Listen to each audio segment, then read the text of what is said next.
So, Dark, I guess you're working your way through the biblical text trying to figure out just how incompetent you can be as an interpreter. Big shock there. I mean, like that's never been done 100 times before. I guess with Fundy Atheists, that kind of thing never gets old. Sort of like a heroin addiction. Now, for starters, you don't get into much detail on slavery. It so happens I'm working on a big project on this right now, but I'll give you the sum of the matter. The Old Testament doesn't promote chattel slavery. It offered what's called indentured servitude, a strictly voluntary relationship. And actually, I wouldn't call what Egypt did to Israel chattel slavery either. That was more like their version of military occupation, a way to keep a defeated and hostile population from rising up and destroying them. So, yeah, actually that was a good reason for God to put a stop to it, because he had an obligation and binding agreement as Israel's covenant patron to do so. Morally speaking, Egypt was actually within its rights to hold Israel in captivity, under the assumption that they were a hostile population, which they probably were from the Egyptians' point of view. Anyway, it seems to me you'd better take a nice long look at some qualified academic sources before you decide to do anything else on this subject. Oh yeah, question for you.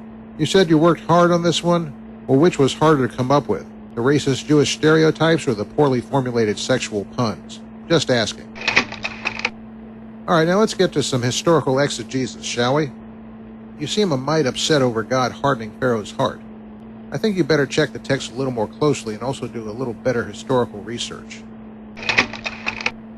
First of all, the text says that God hardened Pharaoh's heart, yes, at times.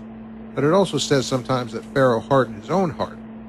To anyone familiar with the social world of the Bible, this is a clear indication of a reciprocal relationship, one in which each exchange is an opportunity for Pharaoh to lighten up and repent.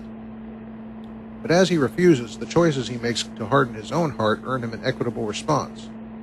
Just on the side, that's how grace or favor worked in the biblical world too. There's one other thing you better keep in mind.